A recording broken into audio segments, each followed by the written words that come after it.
Need any more proof that Harley Davidson has abandoned its heritage and turned its back on its lifelong customers? Call it the $110,000 question. Harley Davidson recently provided ample evidence that it's now a brand for the very wealthy, or should I say, the oligarchs' owners group. It's become a boutique, high-end luxury line instead of a broad appeal brand that provides transportation and recreation for the average rider. Talk about bad messaging. The evidence can be seen in the release of a motorcycle model with a price tag of, yes, $110,000. The race spec limited edition 2025 CVO Road Glide RR. Yes, indeed, that's the retail price, $110,000. The model is based on the brand's King of the Baggers entry and boasts a 153 horsepower engine. Only 131 will be built. The 131 a reference to the model's 131 cubic inch engine. It may also refer to the number of riders nationwide who can afford one. Let me ask, how many of your motorcycle riding friends and neighbors have that kind of cash on hand or can handle such an immense monthly payment? For that matter, just how many other Harley models push the economic limits of most shoppers with prices that top $40,000? Too many? Conversely, how many Harley-Davidson models sell for under $10,000?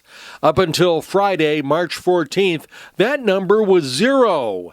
Until Harley-Davidson lowered the price of the base Nightster to $9,999, $1 under 10 G's, if only out of desperation. If you've checked out Harley-Davidson sales figures for this century, you know that Harley-Davidson is tanking. Last year, it sold 151,229 motorcycles.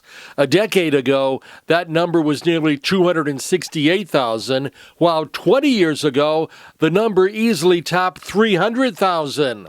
Let's face it, the luster is gone. Harley-Davidson has downshifted from being an American icon to high-end has-been status. Unlike rival companies, Harley-Davidson models only cover a few motorcycle segments with no small or affordable models to be found. Without broader appeal, the future looks bleak. Harley-Davidson's core of buyers continues to shrink.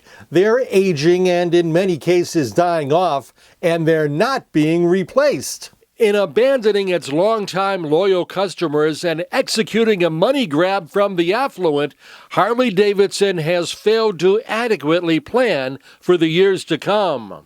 A few years ago, Harley-Davidson considered building a sport bike called the Bronx. It looked great, but instead it opted to build a rather bulbous adventure model called the Pan American. The Pan American has proven to be a dud. Looks aside, it failed because adventure riders already have established loyalties to brands that are just as well known.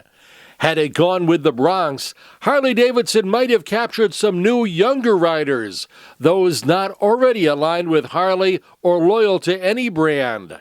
A few years ago, Harley's shift to becoming a smaller niche operation, being more Bentley than Ford or Chevy, seemed like a good strategy, at least to satisfy stockholders and to keep executives employed in the short term. Simply build fewer bikes, but charge a lot more for them. Now, though, I have to wonder whether faltering sales and kicking its base to the curb will eventually make Harley-Davidson irrelevant or even drive it to extinction. It looks exceedingly possible. Really, how many folks can afford a $110,000 motorcycle? Asking that much for a motorcycle is just a bad look, no matter how attractive the model might be. Can you afford one? That's the $110,000 question. I'm Bud Wilkinson, and I'm just asking.